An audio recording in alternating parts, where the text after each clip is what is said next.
Welcome into WHL Unfiltered, an all Swift Current edition this evening with my co-host Sean Mullen and also Chad Leslie, the General Manager and Director of Scouting for the Swift Current Broncos, who's that job never ends, does it, Chad?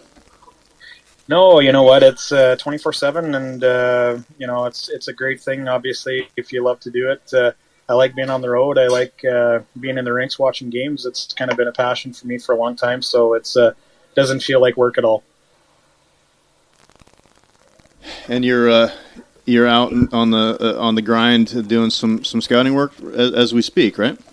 Yeah, just traveling back to Swift Current here for a day or two, and then heading through Alberta, and then out to BC on the BC swing, and we'll do some scouting while our team is out there as well for the next from the 9th till about the 18th. We're out there, and then on the way back. So yeah, it's going to be a great opportunity for our guys to get on the road and bond a little bit. We've been banged up pretty good through camp, and then obviously now we're getting 5 players back into our lineup that we've been missing. Ryan McCleary and Nolan Pickering, obviously. So.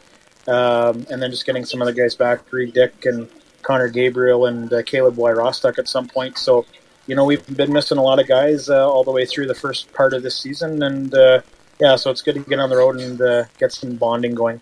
I was going to say, it's not always great to have this trip early while you're trying to get your team, but now that you're getting a lot of players back, it does feel like an opportunity for chemistry. And, you have a number of returning players, but do you think this is really good, especially for bringing some of these key pieces that are added to the team in the summer to get the right mix with them now that they have a chance to bond? I think so, and I think, obviously the guys were around each other a little bit at camp before they took off for NHL camps and everything, so they have a good idea of how everybody is and how everybody gets along, and the one commonality with the guys away from camps is that they're always checking in, they're always excited to get back and wanting to know what's going on with our group, and so it's a positive thing when your guys are away at NHL experience, but they're still reaching in and excited to get back to Swift Current. So we're really excited. Well, and that's we talk about the Broncos being on the rise now, and that's probably a newer thing as far as having more guys away at camp. That's than you had in the last couple of years. That's probably a pretty nice problem to have. Yeah, for sure. I think it. When you look at how we've built the team, and we built it through the draft, and it's been a slow process for sure, but it's been a necessary one in regards to trying to layer in and try to get to that point where we're a playoff team year in, year out. And I think the last 2 years we were one win away from being in the playoffs both years, which was a hard pill to swallow, especially last year. It was a disappointing result, and but I think that we're going in the right direction for sure. And like I said, we're layered in a little bit, and our older guys certainly have been pretty high-quality players. That 04 draft class that we had, obviously with the NHL picks, 5 of them, and then Tyson Jugnath as well, getting picked by Seattle as well. We had a good draft, and that's been the core for our group here for the last couple of years. So we're excited. We've always felt that this is a 19 and 20-year-old league, and I think this is the first year in the last few that we haven't had 10 or 11 school-age kids. So it's kind of our turn now to try to take it to another level and get going. So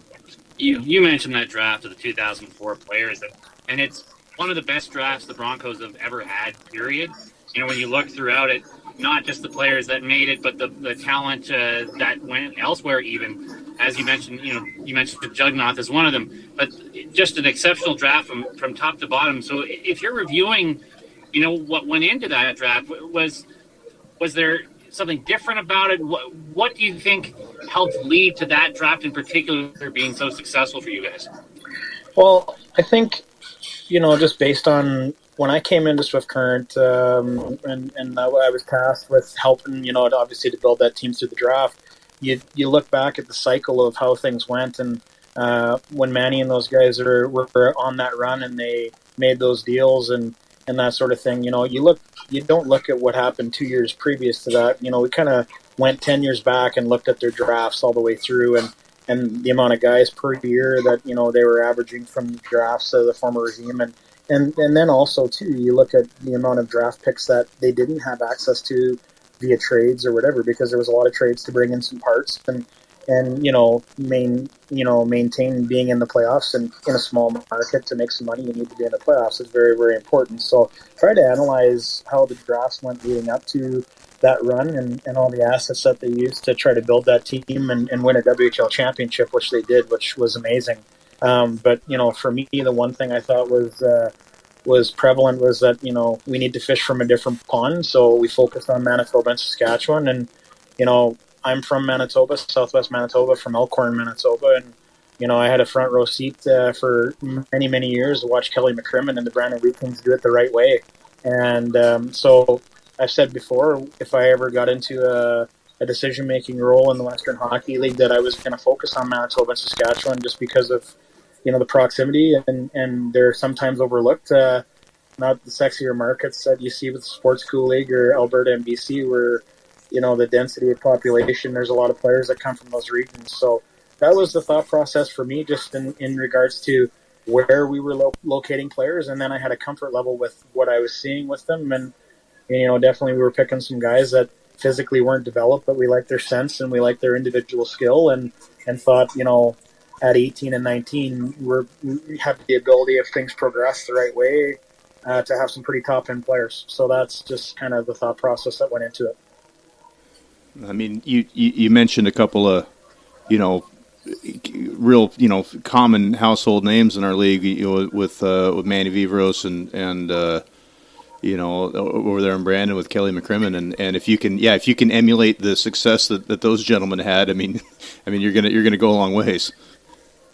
Well, yeah, and I think it's you don't reinvent the wheel. I think you just try to look at teams and people that have had success, and you just try to emulate it. It's not rocket science for sure, and by no means do I think I'm the smartest guy in the room. And we haven't been in the playoffs, and we haven't proved anything yet. So, but you just try to do things the right way, and you look at people that have done it the right way, and I think you just try to follow that.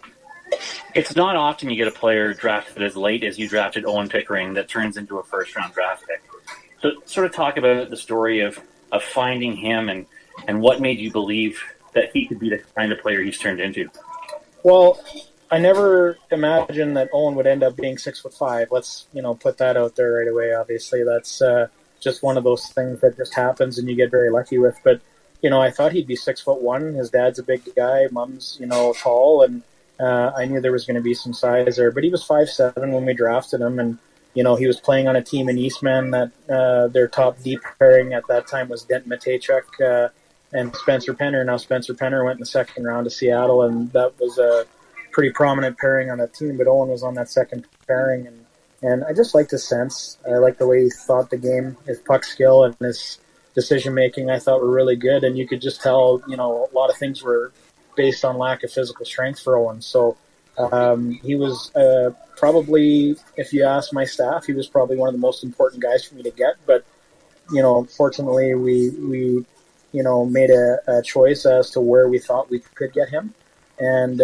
based on players that were similar in regards to him out of Manitoba, we just felt that that's where we could get him, and we were very fortunate we were able to get him in the 9th round. But I believed in him always as being a really good Western League player, and then obviously he grows to be 6'5", and then gets on everybody's radar and ends up being a first-round pick. So I thought for sure we had a good junior, and but obviously now we have an NHLer on our hands, and it's, again, a story that you believe in the person and the family and the player, but you get lucky with a couple of things that happen, and I don't think anybody would have predicted that he'd be a first-round NHL pick when we drafted him in the Mountain Draft. So. Well, that's the key. I mean, when we talk to GMs around the league on the show, I mean, it's how much of it's identifying talent, how much of it's refining the talent and developing the player once you have them in your system, and then how much of it's just luck as far as growing into a really desirable size like that. I mean, it's kind of you got to somehow hit on all three things to make these things work.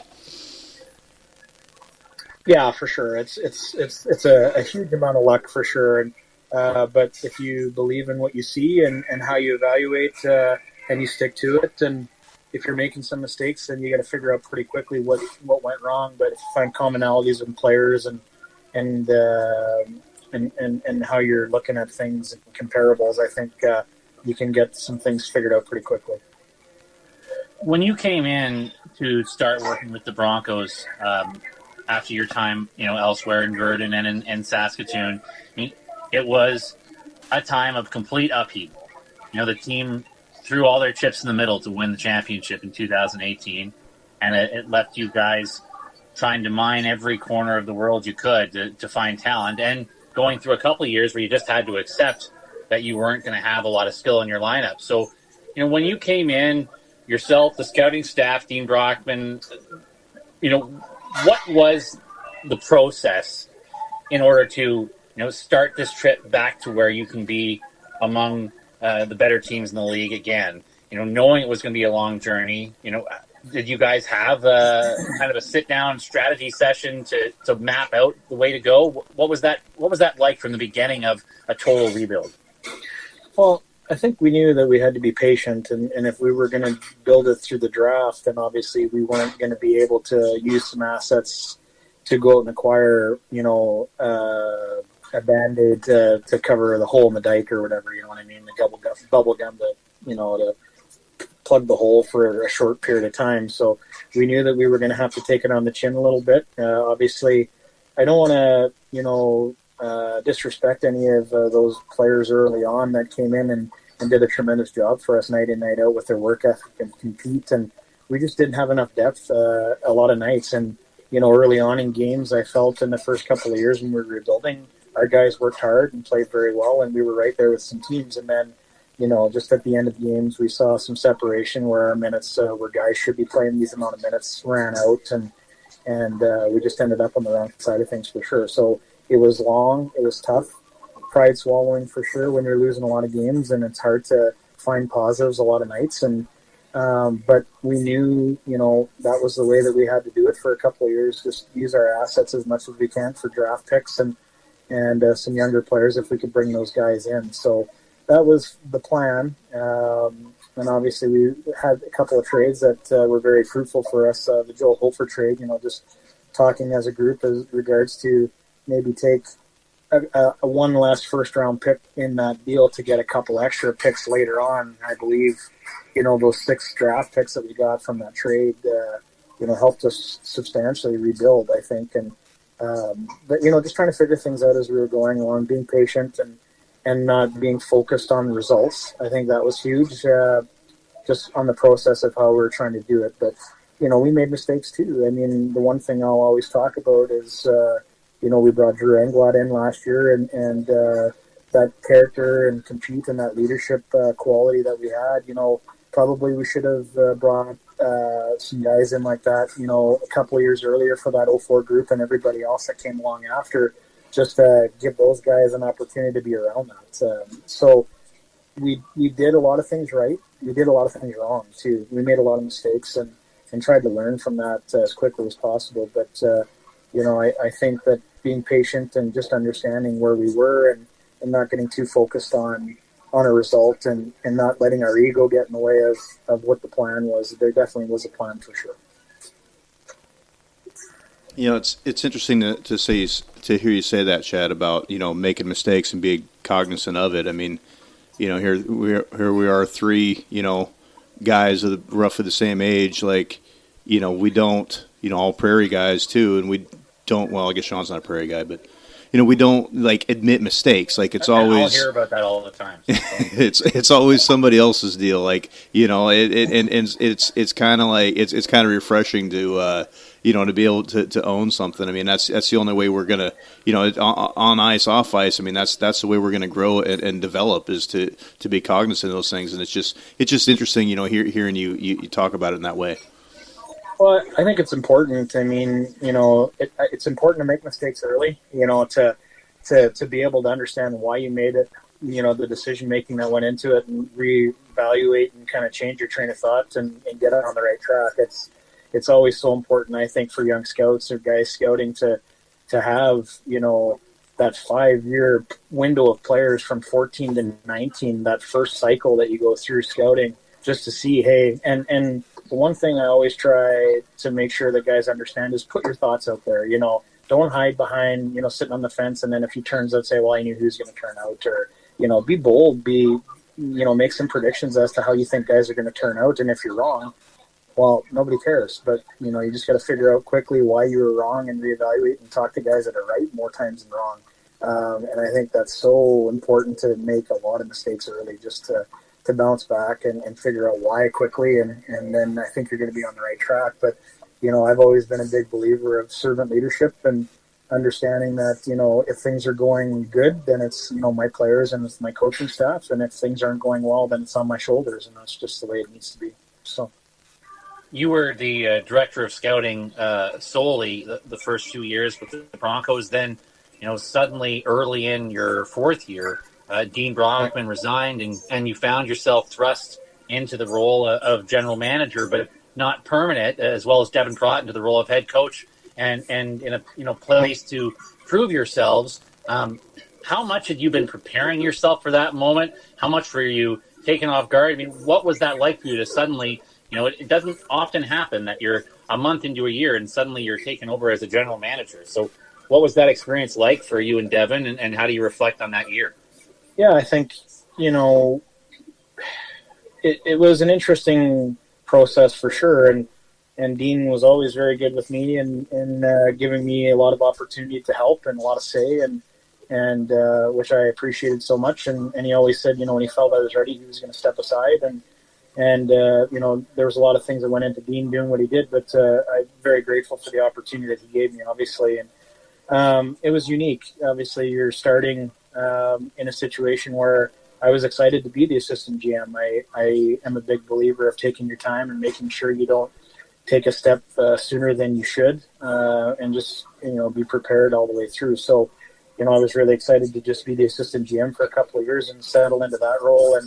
And then obviously plans changed. And, I'm grateful that the board felt confident in me and my abilities to do this on the interim basis and give me an opportunity to step into the full-time role. So it was interesting. It was something that I think I appreciate all the experience that I had in Junior A in regards to being, an assistant GM, a director of player personnel, running drafts.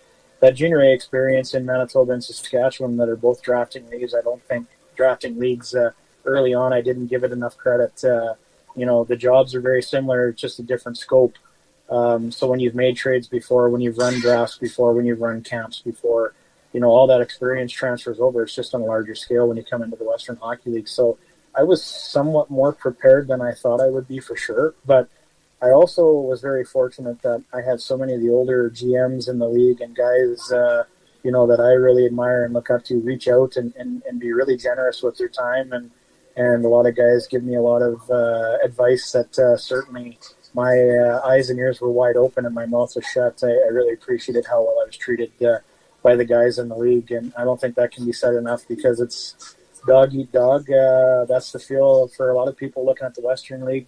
But I must say that my experience and how the older experienced GMs in the league treated me was amazing. So I was very grateful for that. When you talk about scouting in Junior A, one thing I can think of right away is you have to be watching players outside of the guys who jump off the screen, that everybody's coming to see. You have to find somebody who's a little bit rough around the edges, or you can see a development path, because if they're, an automatic, then everybody knows about them. So do you think doing that for teams at that level helped you keep an eye on those types of players as you moved up to the Western League as well? I think the one thing it certainly did was just, obviously, when you're running a Junior A draft and you're drafting the same age players as the Western League, you're trying to pick players in the first round with your first picks that, you feel are on the cusp of being Western League guys but are not quite good enough. And so when you make some of those picks and you lose those guys to the Western League, you figure out pretty quickly the commonalities that they have, whether it's compete or individual skill or character or whatever that allow them to play in the Western League as, say, an 8th or a 7th or a 9th round pick, as opposed to being a first round Junior A player that would be, a real top end guy. So I think, studying things again and understanding when you're wrong and trying to figure out quickly not to be wrong again was a huge benefit. And And I think, when we look at some late round picks that we've had with Avitson in the 7th round and Pickering and, even Philman and those guys in the 4th, I really do feel like it's that, practice and training that we had at the junior A level to try to find guys that are good enough, not quite good enough to play in the Western League. And then you learn a lot from the guys that end up playing in the Western League as late round picks. So long-winded answer, but that's, I feel, was hugely important for me to have some success in drafting late here. You mentioned Josh Philman and being a 4th-round Bantam pick and what kind of a revelation was seeing him flirt with 50 goals last year and will surely surpass that, assuming good health, he'll be a real star in this league. I mean, how much easier does it make your job having that kind of firepower on this Swift Current team? Yeah, we feel very fortunate when we look at the years that a lot of our 18-year-olds had last year. I mean, Josh Philman had 75 points and 47 goals, and Matt Ward had 74 points. And Matt's from day one pretty much been a point per game guy since he's been in the league, and a guy that a lot of teams don't like playing against, but a lot of guys admire because he's undersized and he competes. And so those guys, and then Connor Avitson, I think, had 65 points in 59 games, and then Owen Pickering having, I think, 45 points as a 18-year-old defenseman. Those are pretty good seasons for 18-year-old guys. And I always say, like, Steenbergen had a really great year as an 18-year-old for sure. But, when you look at guys like Glenn Godden, those guys that had tremendous impact, people remember Glenn at 19 and 20, but I think a lot of people forget, Glenn Godden wasn't Glenn Godden until he was 19 years old. So, we feel really excited about our 04 group and the years that they had as 18-year-old players in the league. And Reed Dick, I think, too. When you see Reed this year at camp, unfortunately, he was injured early, but you just saw a different kid in Reed coming in at 19 than you saw at 18. He was a man now, and where he's looked like a boy every time he's come back. So, we're excited about the progressions that those guys had and the experiences that those guys had as 18-year-olds when we're looking at our group this year. So that group is hugely important for us for sure. Well, you just mentioned the name Tyler Steenbergen, and I can't help it. I've made this comparison before. I don't know if you've seen it, but Brady Burney, to me, just followed so much of the Steenbergen trend. That first year where he's really just trying to figure the league out, but you can see he's an intelligent player. The second year where you could see in training camp that he was just almost there, hitting a lot of posts around the net, but it's not going in, and then exploding in the second half. And in Steenbergen's case, he made it to 20, Burney 18, but very similar seasons, and now a feature role on your offense. Do you see the comparisons? Do they make sense to you? Well, I think, obviously you would understand that comparison more than I would, with me not maybe seeing Steenbergen enough at 18 and 17 for sure. But, I sure love Brady to have an 18-year-old season like he had. There's no doubt about it. But definitely we see a progression. And with Brady, we always talked about what things would look like at 17 and a half and then 18 and a half. And it's like lack of physical strength, obviously, and just getting, comfortable getting on the inside of the game a little bit more. Sometimes as a younger player, Brady got stuck on the outside of the game, which is normal for an undersized player. But the one thing I really appreciate about Brady is his work ethic in the off season. And if you look at his lower half and if you look at his lower half and the work that he's put in, you'd understand why, he's starting to really turn it up a notch here. But that's exciting, and I think that's work away from the rink that Brady has done in the summertime that's allowed him to kind of put himself in a spot where he's starting to have some success early here. Is there still the Steenberger burger in the rink? Is that the Steenbergen hamburger? Is that available? No, there unfortunately is not. We've made the menu a little more streamlined, a little quicker for some quicker service there for sure. But no longer. Too many syllables. I don't know. I love that era. Broncos watching from a different country and halfway across that one. I I was really into that run and listening to Sean call the games and I just wanted to touch on that. Being I've never been to the iPlex, so. Oh, for sure. Yeah, no, when we watch video, obviously, and it's something we try to show the guys, just, I think they got a taste of it last year too, and when we had Regina in town and sold out the Bedard night, and then obviously our opening night here, our fan support was tremendous. Our home opener was amazing with the Hunter brothers and a lot of excitement and bringing some entertainment back to the rink and tailgating before. It was the office staff and the business staff did an amazing job for our home opener, and our fan support was tremendous. And our players love when the Iplex is full. They get a tremendous amount of energy off of it, and when they watch the games from that run, that magical run in 17-18 there, it's something that all those guys to a man want to see happen here again this year for sure, and it's something that really drives them. It's really exciting for them. It's an analytical hockey fan in Swift Current, as a lot of hockey fans in the Prairies are.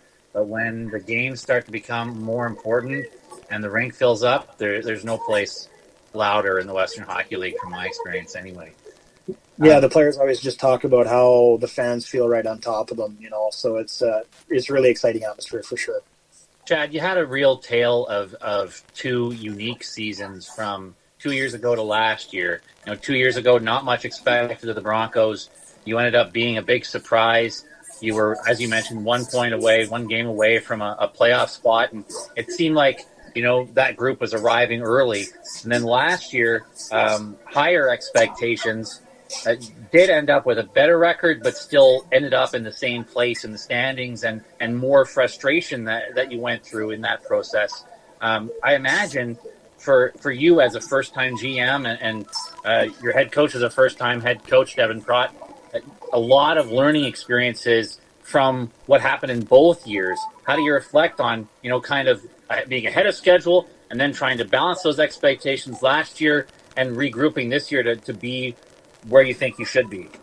Yeah, they had a schedule. I think, I don't focus too much on that year. I mean, it was just a situation where I think the one thing a lot of people appreciate about that group that year was just the amount of compete they had, and they'd bounce back. Like, we were down a lot in that season in games and came back and tied some games up and got some points late when it wasn't expected, because our guys just continually fought back. And I think that year, we had a lot of third period comebacks that got us some points that maybe we didn't deserve based on the starts of the games that we had. But that was just, young group and not getting out of the gate the right way. And then fast forward to last year, where there was a lot of expectation, and certainly as a group we were disappointed, and nobody was more disappointed than me. And I, that was on my shoulders, the fact that we didn't make the playoffs that year. That's on me, in my opinion. And we started 2-7 with all of our players away at NHL camps, and that was a tough start to get out of the gate and clawing back and getting above 500. And then,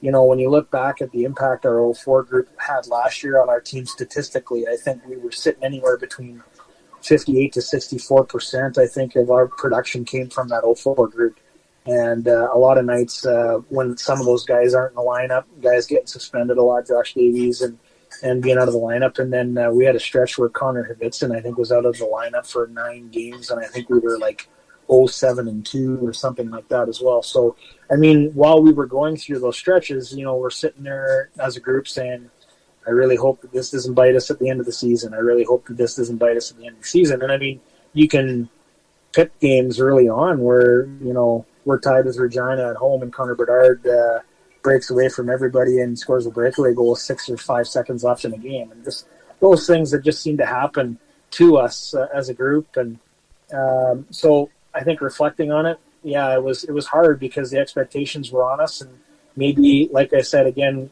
not having, some older leadership earlier on for those guys to help them out with those experiences, would have made a big difference. And so that's why I wear that. I think it's on me. And, but 3 goalies at the start of the year too, just, that was a tough situation. Another one for me that, we weren't exactly sure if Joey Rocher was ready to be a full-time backup in the league as a 17-year-old. And obviously Reed was an 18-year-old starter. So, those things too all contribute. And will I ever have 3 goalies again? No, I'll never do that again. I think it was a really tough situation for all 3 of our guys, and they handled it beautifully. But, I think there was a lot of mistakes that, like you said, we made that we look back on. And that's why this summer as a group, we did a lot of things differently. We've added staff. We've got, 4 or 5 assistant coaches now in and around there, where before we had 1 or 2.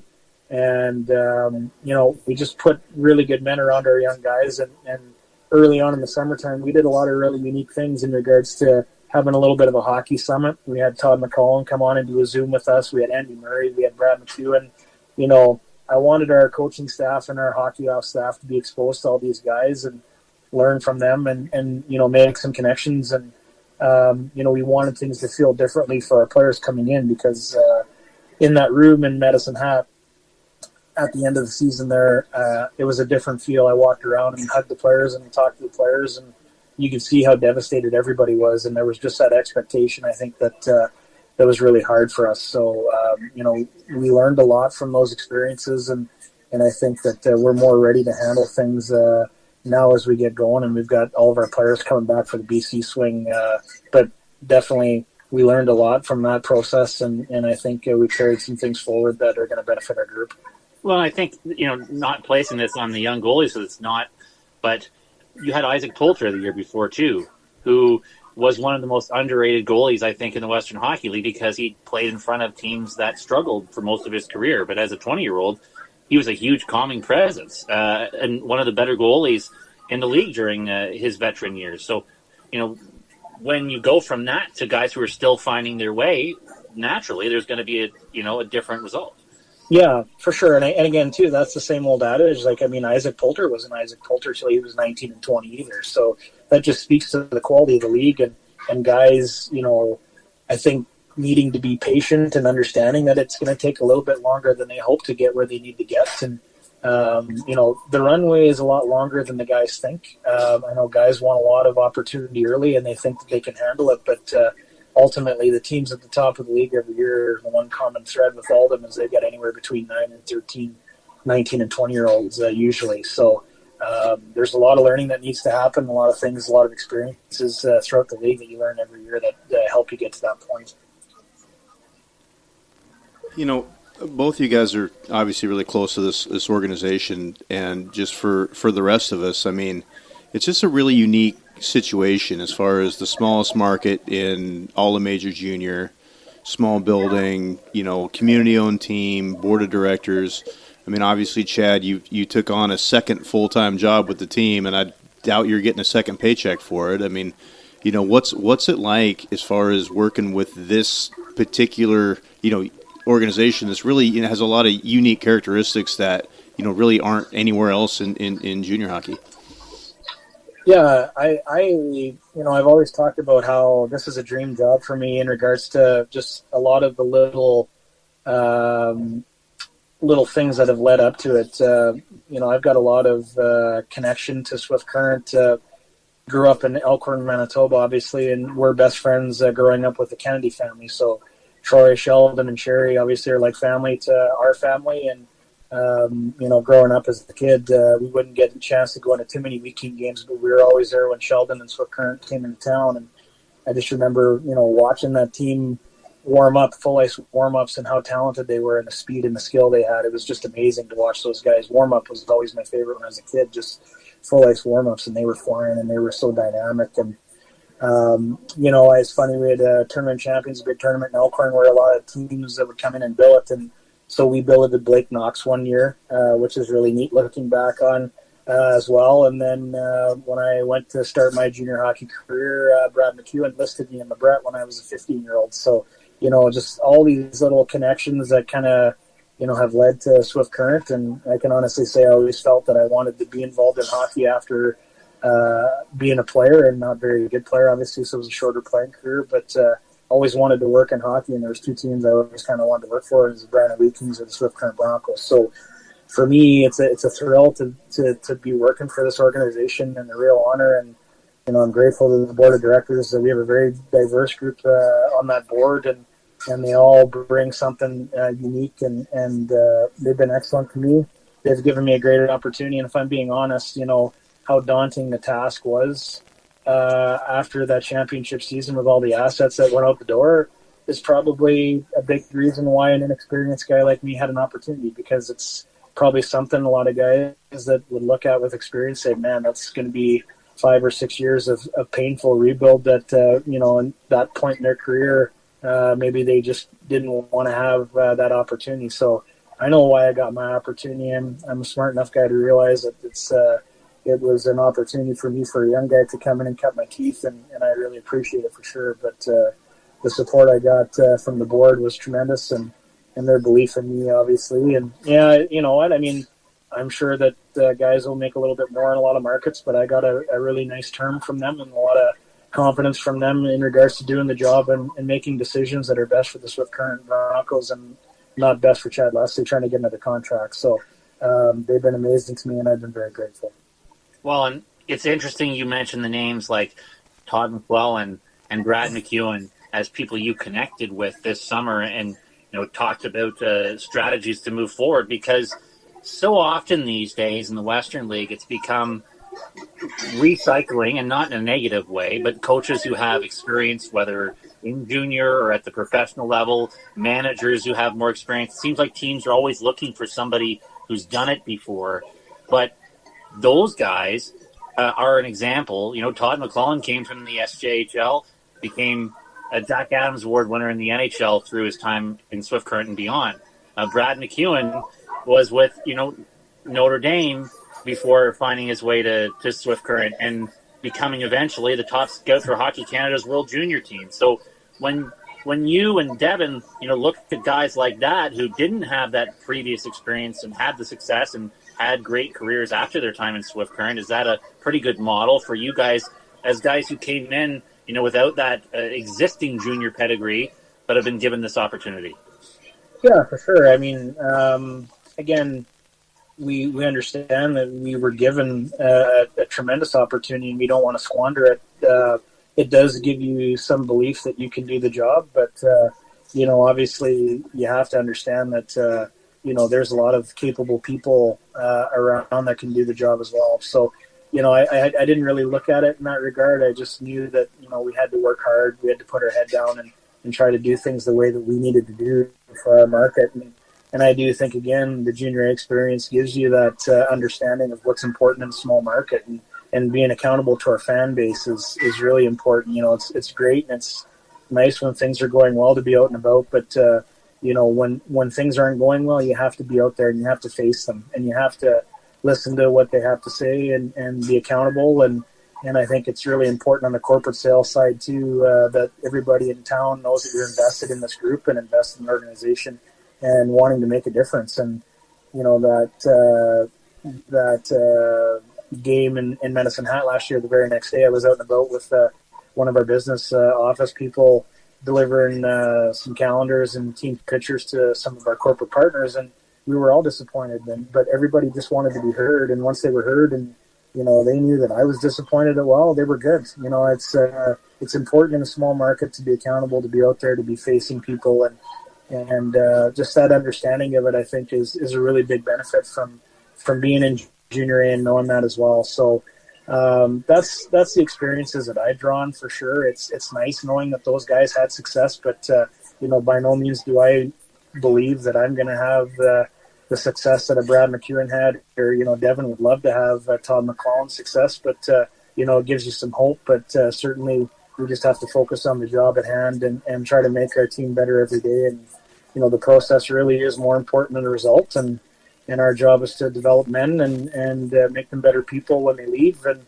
try to get them to the next level as individual players. And I think wins and losses are also very important, but the measure of success, I think there's a lot of ways you can measure success for sure. So, you mentioned that the game against Swift Current against Medicine Hat and the disappointment there. For a second, I thought you were talking about the game you just had, which is a wild ride. What was that overtime thriller like? Even if you came up on the short end, I bet that was still a lot of fun for the fans. I hope it was fun for the fans, because it wasn't very fun for us for sure. So, but when you squander 2-3 goal leads in a game and score 7 and don't get a result, that would have got us back to 500 and start our BC swing the right way. But we gutted it out and we got a point out of it, and that's just a team that you can't put on the power play. And obviously, when you got a 15-year-old still out there, McKenna, who's that special, it's you can't give those guys opportunities and looks that we did. But like I said, I was proud of our group for how they've handled things with us being short-staffed. We're playing against mostly teams that have everybody back. And I think that night we're missing 5 of our regulars. So, again, guys doing an excellent job and having an opportunity that's going to bode well for the future. And you see Jason McFall score his first goal as a 16-year-old defenseman, and a lot of guys having a lot of success as young guys getting those opportunities. So, as tough as it is to lose that 1 point, I think you have to look past it and view the experience as a positive one for our group. Well, and let's be honest, in all likelihood, McCleary and Pickering are your top 2 defensemen who are probably going to play 25 minutes a game, and you start the season without them. That's a massive, massive hole in your lineup. So it's experience these other guys get, but if you slot those guys back in and you think about, a lot of the things that have happened in these games or the trouble points, I have to imagine you're confident that those 2 can come in and calm the waters in those situations a little bit. Yeah, I think the minutes is the most important thing you mentioned there. I mean, probably you get, 50 to 55 minutes out of those 2 players. A lot of nights Pickering played 32 minutes, 34 minutes last year for us. So not that we want that. That's not optimal for a guy to perform well and sustain it. But, those 2 guys will come in and calm things down for sure. And give guys like Peyton Kettles, who I think has been tremendous to start the season, but give him an opportunity to play more manageable minutes, get some better matchups, and take a little bit of the pressure off for a 16-year-old defenseman coming in the league. So, Fluker as well is playing a ton. A lot of guys are playing a lot of minutes, and I think it just puts everybody back to the point where they're playing minutes that are manageable and they can have success.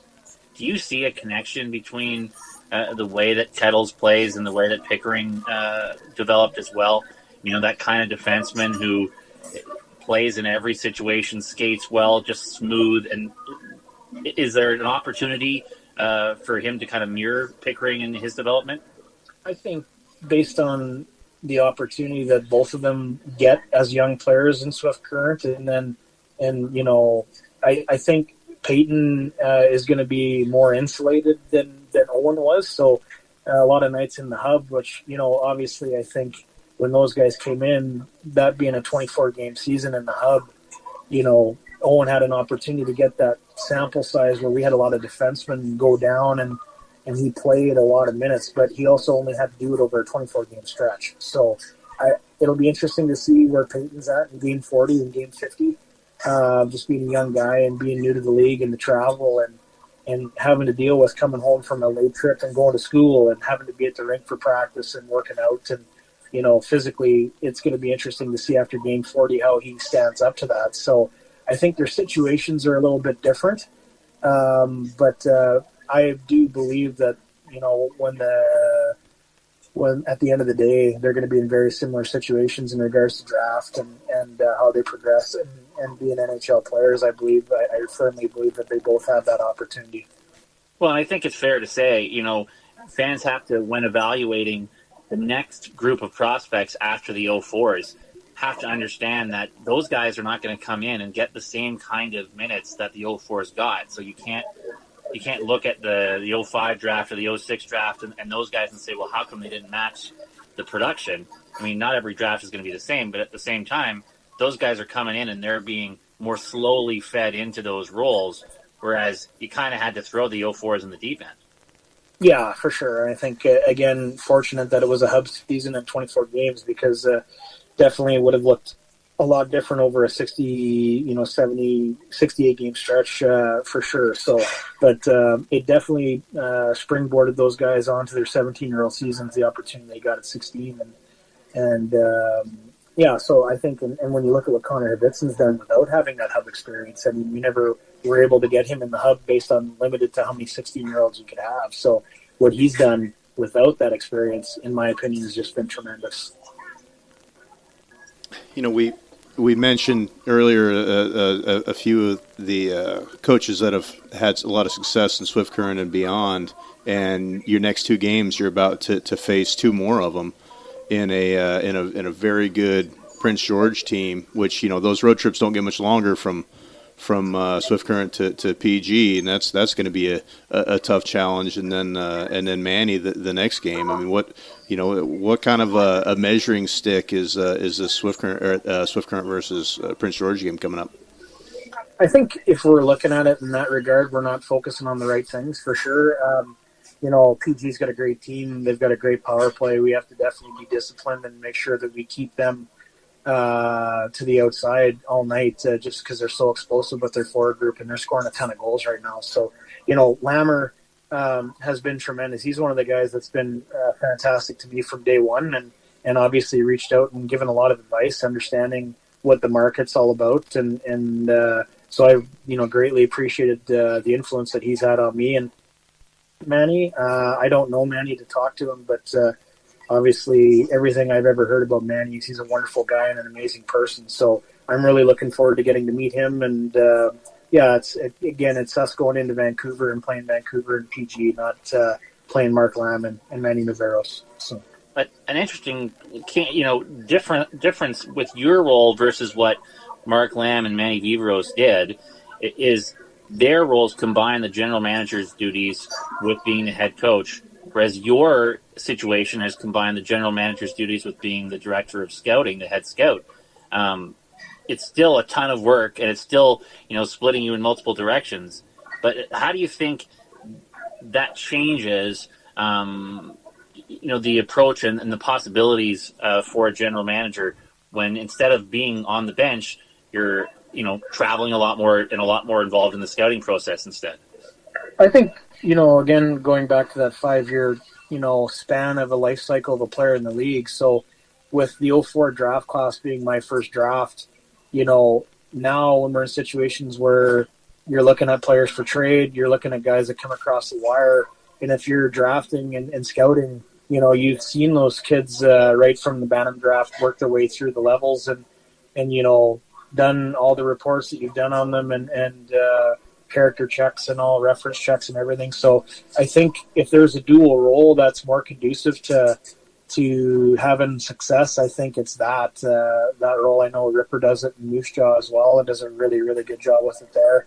I know Barkley's on the road scouting a lot. There's a lot of guys that as GMs, Curtis Hunt works extremely hard. There's so many guys that get out there and do the job. But, I think being in a dual role as a head coach and being with your team day in, day out and not being able to get on the road as much would be very challenging in regards to understanding, the players that are available. You would definitely have to really lean heavily on your director of player personnel to give you that information. So, the ability for a head coach to stay with his team and focus on his team day in, day out, and then me being in a dual role in regards to GMing and scouting, I think, for our market and right now, it makes the most sense for Swift Current.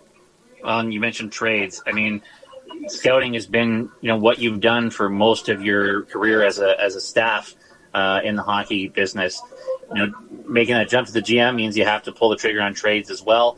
And, you've been in rebuild mode for so long, but now it's really into taking that next step.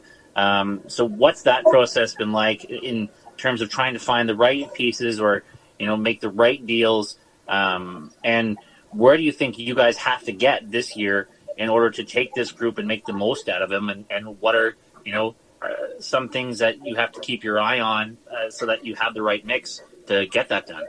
Yeah, and I think, first of all, that when you come from Junior A and you've made trades in Junior A, like you make more trades probably in Junior A than you would in the Western League potentially. And so, having that experience and analyzing and making those decisions and having those conversations, it's a different scope again, obviously, and you're talking to some very different people and some guys that have made a living making some amazing trades and doing some things for their teams near the deadline. So that's been an experience, obviously, dealing with some people that I admire and have looked up to for a long, long time, but, still have made a lot of trades myself and I'm comfortable with it.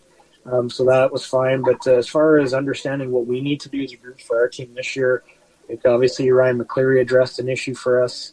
Tyson LaVenture hopefully is a 20-year-old guy that, scored 25 goals last year, and he's had a slow start in regards to being injured in camp and everything. But, making those deals early to give us a little bit of depth, but not seeing our full team 6 games into the season, this BC swing is going to be really important for me to see our full group and understand what we have and how things look when everybody's slotted in where they're supposed to be. That's going to give us a little bit more insight, but obviously, we're always looking to upgrade, and we're very happy with the guys that we have here. And that's an important message for our guys too. Look inward. Don't be looking for us to bring somebody in that's going to do the job for you. Believe that we have guys here that can do the job first and foremost, and then we'll add complementary pieces for sure. So until we see our group and we see where we're at with our full group in the lineup, I think I can speculate, but I'm not willing to share that on the air right now for sure. So, you mentioned Ryan McCleary, and as a Portland guy, I watched him, grow up through his junior career and being, Swift Current royalty and obviously the success that Trent had and stayed there. I mean, what has it meant so far? I know you haven't had to see him on ice much, but what has it meant to the locals to have a native son come back, after having success here in Portland? Yeah, I think it's something that's been something that I've addressed since I've been here is the importance of drafting some local guys and making sure that we're looking to have as many area guys as you can. Like when I was growing up in Manitoba, you look at those Brandon Wheat King teams, and they were mainly built from Manitobans. They had anywhere between 11 and 14 guys every year on that roster. So being local, I think, is hugely important as long as you get the guys in the right spots and try to get as many as you can. You're not going to get every one of them because obviously Swift, Regan Darby and Travis Moen and all these guys with Swift Hockey Co. have done an amazing job with the minor hockey and the development process in Swift Current. So we're very, very fortunate with that. So there's a lot of good players coming out of here, but it is important to have local guys, and bringing Ryan back, I think, is huge. But for me, regardless of him being local or not, he's right-handed. He's 20 years old. He's played in a situation in Portland under a ton of structure and with a lot of high-end coaches there, and he brings a lot of value added to our group, regardless of him being from Swift Current or not. So, he's had an opportunity to play and be offensive, and I think Ryan's focus going into pro camps was to start to defend a little bit harder and be a bigger, older guy that is a little bit harder to play against. So he's tried to round his game out and be a more complete player, and we're very fortunate to have him, and we're excited to throw that in the lineup. So once our fans see him night in, night out, he's making a major impact, and I think you'll see the value of that being a local guy for sure. A chance to cement his legacy already, having been a part of that midget AA team that went all season only losing one game before winning provincials. So he certainly has won in that building before, and I'm sure hungry to win it again. And Trent being the chair of the board of directors, unusual. You end up trading for, in essence, your boss's kid. Was that kind of an awkward process? No, it wasn't, because I never involved Trent. I never talked to him about it. I never asked him about it. Trent never had any influence on it. The one thing about Trent as our president, and I'm very forthright with this and very honest about it, we rarely talk hockey. He keeps everybody at an arm's length and really has no factor in the decision-making process here whatsoever. So that's something I think there was a misconception with, me bringing in the boss's kid or whatever. That had nothing to do with it. As a 20-year-old right-handed defenseman, 6'2.5", 6'3", that's had tremendous experience in the league and is looking to have his best season, moving forward. So that, first and foremost, was the thought process behind bringing that player in, and lefty-righty on the back end is very important for me. Trent didn't have any bearing on the trade whatsoever, no influence, and I never questioned him about it just because it's unprofessional, and it wasn't something that Trent probably would want to be a part of anyways. Well, and really, really important, I imagine, too, Chad, because there was a perception, years and years ago, that the board was heavily involved in hockey decisions. I wasn't here in those years, and I don't know what's true and what isn't true.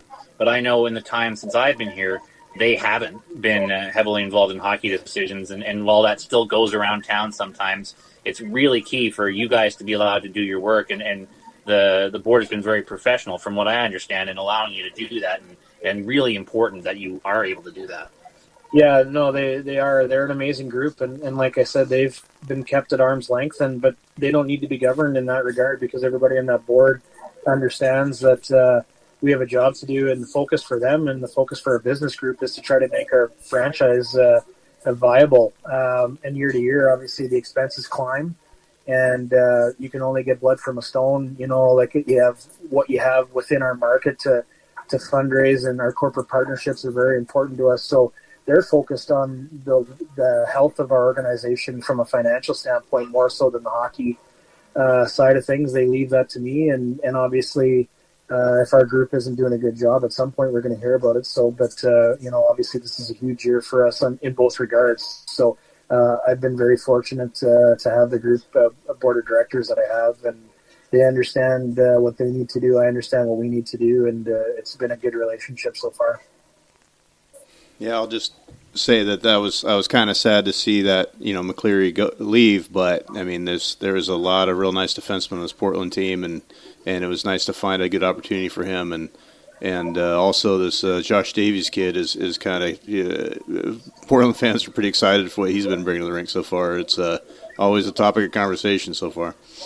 Well, for sure, and I mean Josh is a dynamic player, and to get something you have to give it up, and obviously with our 04 forwards that we had here, and there was a feeling that maybe Josh was behind a few of these guys and getting pigeonholed into a role. So, like I said earlier, it was a hockey trade where both teams got what they both needed. I think obviously Josh gives Portland a little more physicality and a little more grit than they've maybe had in the past, and obviously we needed some help on the back end, just solidifying some things. And like I said, it was a hockey trade where both teams I think are going to realize that. They got what they needed out of it, and you move forward. So, well, and one underrated aspect maybe of that deal is you have an extraordinarily young and talented right side of your D with Fluker at 17 and Kettles and McFall at 16.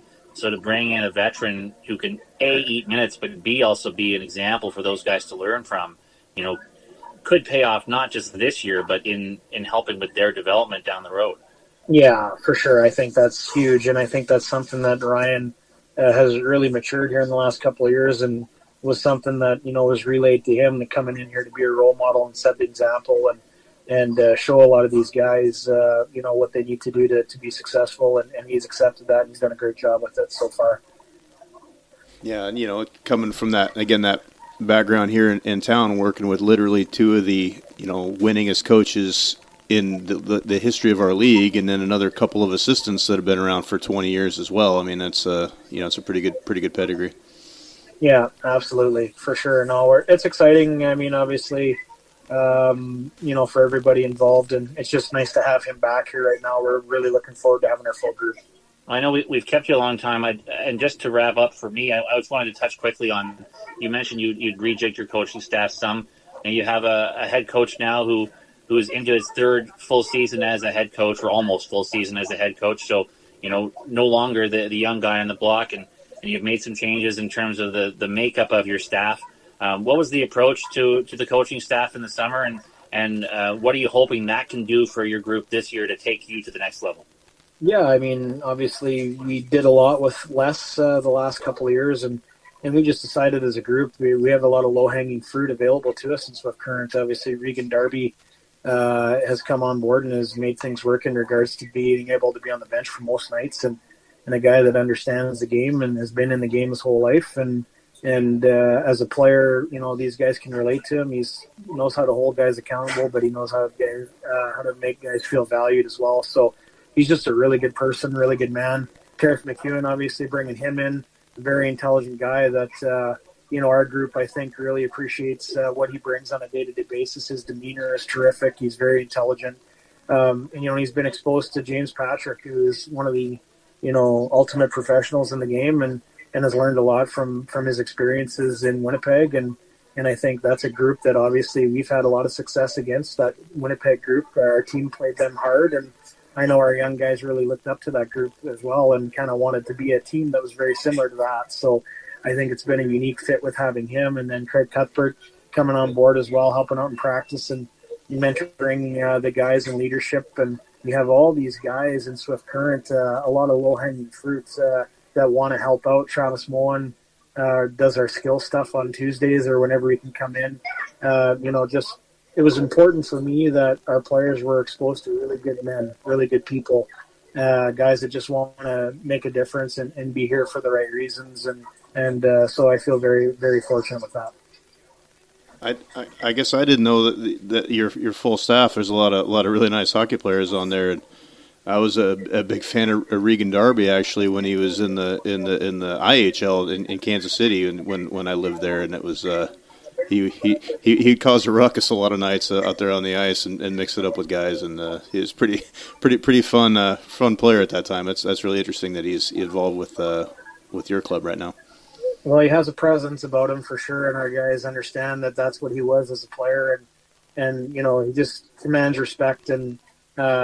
But the way he treats our players is amazing, and the guys love having him around. So, no, it's like I said, we're fortunate to have the guys we have. And for Devin, to have the ability to have a bunch of guys around him that lets him focus more on some of the things that he can do. Like he was spread pretty thin there for sure, and Devin's an extremely hard worker and a guy that is very focused. And so this gives him the ability to focus a little bit more on some things that are more important to him. In regards to getting our team where we need to be and having the faith that you've got some guys that are relaying the same message and working as hard as you can to make a difference. So, well, Chad, like Sean said, we've kept you for a long time. It's Thanksgiving, at least where you guys are at, and you're working hard and giving us time on top of that. So, happy Thanksgiving to those who celebrate, and really appreciate your time this evening. No, thanks for having me on, you guys. You guys do an amazing job. Thank you. Thanks, Chad. Thanks, Happy Thanksgiving. Yeah.